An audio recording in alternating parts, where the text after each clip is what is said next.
Hello, everyone. Welcome to today's episode of Business Talks with Saakshi. And in today's episode, you will see a format change with Business Talks with Saakshi. While we have been trying to bring in guests on the platform to talk about how different businesses work, but now we have so many questions coming in from the viewers that we just thought, why not to take a question answer series? So, since we are moving ahead with a question answer series, we will not be leaving our guest. Our guests will be coming to our platforms regularly on the same series, Business Talks with Sakshi, and we will be asking your questions to them. Now, till the time we get some guests on this show, here are today's top three questions that we are going to discuss in Business Talks with Sakshi, and I am really excited for it because these are the questions that come from real hustlers, real business owners, and I know that these guys are doing really something great in their business life.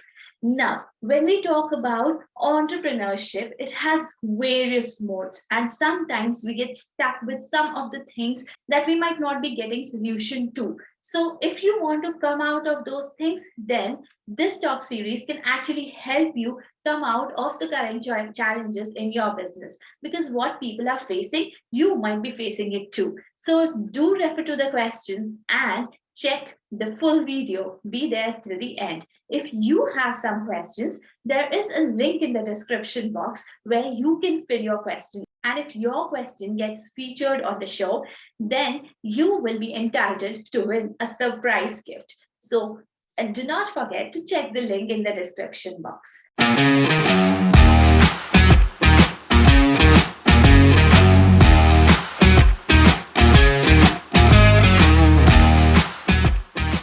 Now, coming to what is there in today's Business Talks with Sakshi. So, now the Business Talks with Sakshi is basically all about business. And when we're talking about all about business, we have people from different industries who come to you. So, now I have Sahili here who is going to help me with the top three questions of this week. Sahili, please read out question number one. The first question is from Anam. She is unable to understand from where to restart her calligraphy business. To Anam, my personal advice would be that you have stopped doing business one time in your life. Please pledge today that you will never do it again. There might be hurdles in business, there might be obstacles, but never stop doing your business activities because it helps you to bring a continuity in business. If you stop doing any of the business activities, you have to start all again from zero. So your marketing can be slow, your lead generations can be slow, your sales conversions can be slow. Let them be slow, but then don't stop. So that's first thing to remember for any small business owner that whatever be the situations around, please don't stop doing any of your business activities. Here, coming down to Anam's question, where Anam had a question of restarting her business after taking a halt. This is something that is a common story for many women entrepreneurs because I have seen that sometimes when we start our businesses from home or when we have our businesses on a very small scale, we tend to stop the activities due to some other things happening in our life, maybe some personal thing or maybe even some professional things such as business losses. So whatever be the cause, number one, don't ever stop any of the activities, continue doing it because then only you can re-ideate your business. Now, if you have stopped your business, just like Anam, I would like here to specify the steps as to how you can restart the business. So, Anam, this is for you.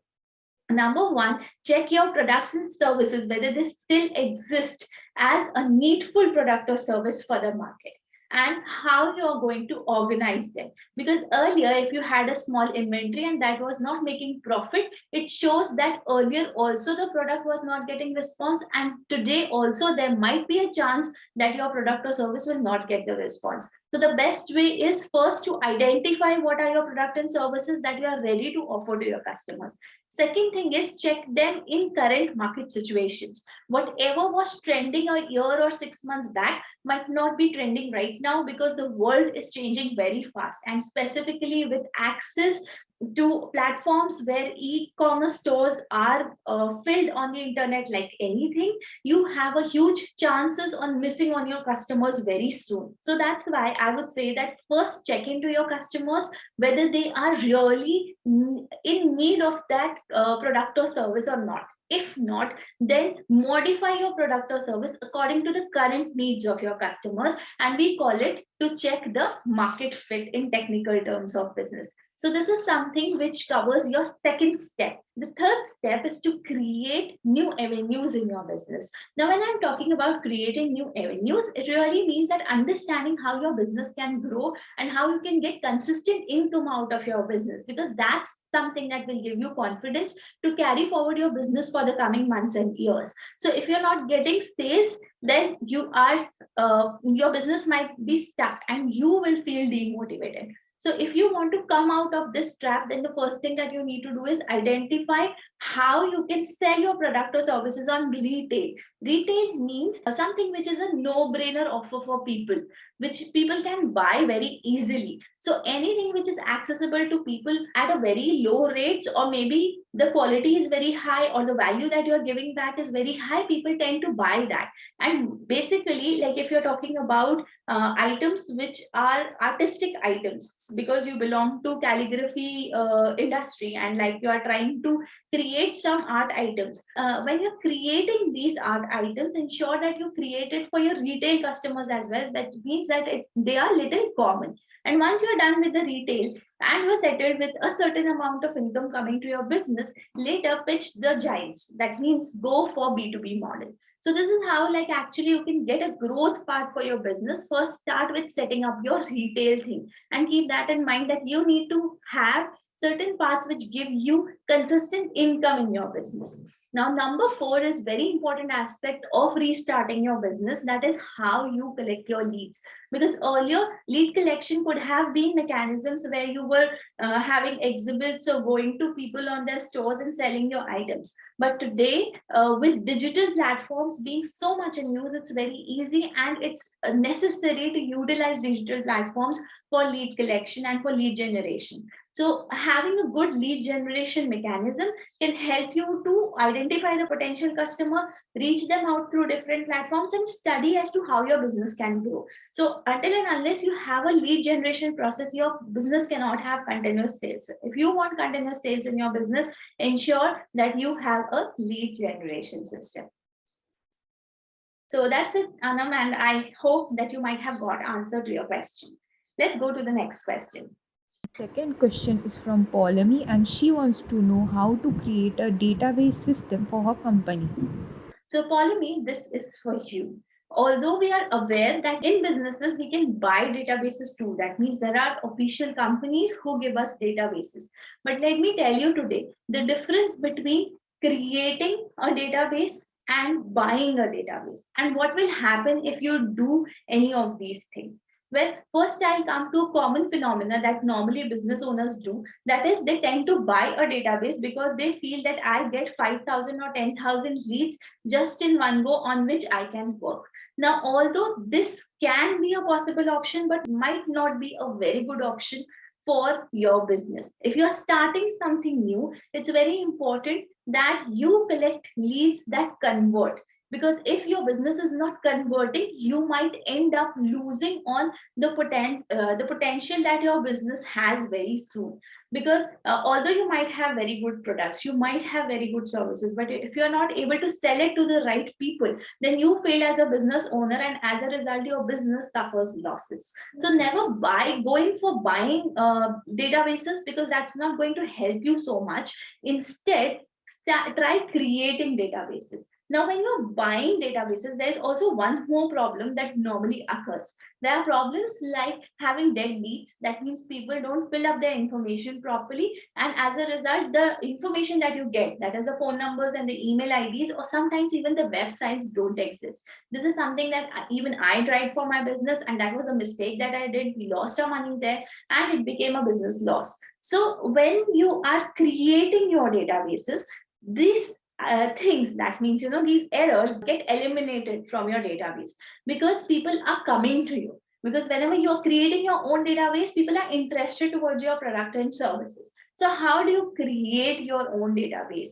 Now, coming down to creation of your own database, there can be various ways through which you can interact with the potential crowd, like floating a survey or going in individually to different people and then getting the feedbacks on your products and services, so that you know who can be your potential customers, and later inquire them if they need a product or service or not. Now, this, when I talk about this thing in physical world, it might be really difficult to go to every customer and actually collect feedbacks from them. But initially, if you do it even digitally, that will help you to make the process faster.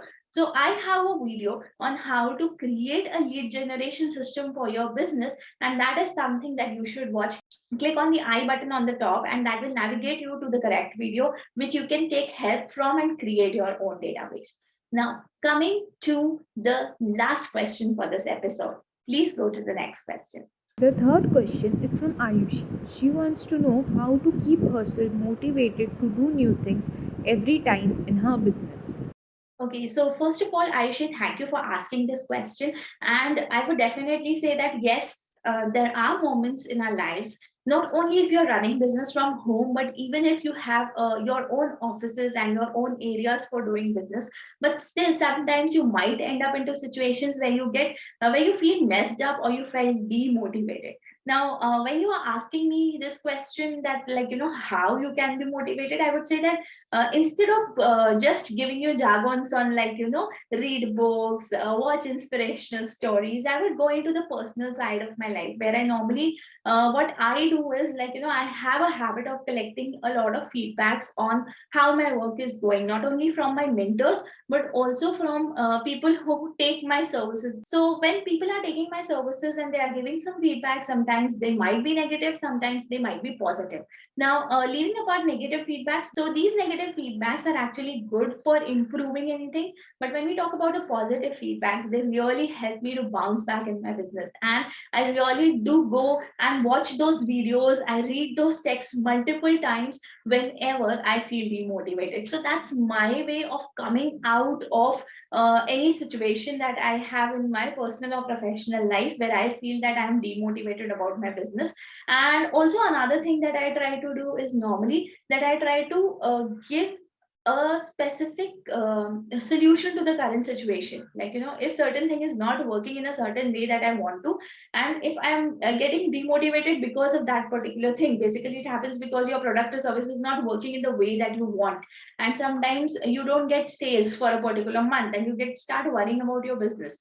So if this is the kind of situation that you're going through, then I would say that put on your energy in drafting something new for your business, like maybe journaling about like what your business is, or maybe creating some videos about like what your business is. So like move around your business and create something which can help your business to grow, or maybe investing some time on research on how you can actually improvise on your product or service. Even that is one way of like pulling yourself out from the current situations. Take a break of 10 days, formulate something new, then meet your team all refreshed. The major mistake that most of the business owners do is that they not only get demotivated themselves, but they pass on this energy to their teams. So I believe is like if you are a solo person and if you are working from home, what happens is like you might not be having a team, but then you pass on the negative energy to your family then in turn if you're working from home. So since this is the situation for you, Ayushi, I would just say that don't pass on your frustration to people. Instead, take a break from work for 5 or 7 days, not more than that, because that will actually lead to a long gap. So take a break of 5, 7 or 10 days, and then reframe the structures of your business, like learn something new, going for a new course, adapt to a new strategy. So that is something that you can think about only when your mind is free. If you are daily hustling about your business, that how it's moving, what are the figures, why I'm not having sales today, then it becomes difficult. And it's not that everyone starts asking and you start getting that pressure just because everyone is asking, but you get that pressure on your mind because you are thinking about it. Okay, so although people might be asking that, what were your sales like? Did you sell out anything this month? Or like, why the income is going down? Then why are you doing the business? All this kind of stuff happens with people. And what I would like to say is that be concentrated, stick to the roots and do something which is really helpful for your business to grow. So that's another way which I choose to come out of, like, depressing situations in my life. So that's all for now. And I hope these questions might have helped other viewers as well. If you have a question, don't forget to go down to the description box and fill up the form there. Any of the lucky winners from the episode get a chance to win a book. And today's winner is Anam Hasib, and she will be receiving a fresh new copy of my book, Solo Entrepreneurship Decoded. So, Anam, we'll be contacting you for your surprise gift. Till then, keep watching. I'll see you back in another video.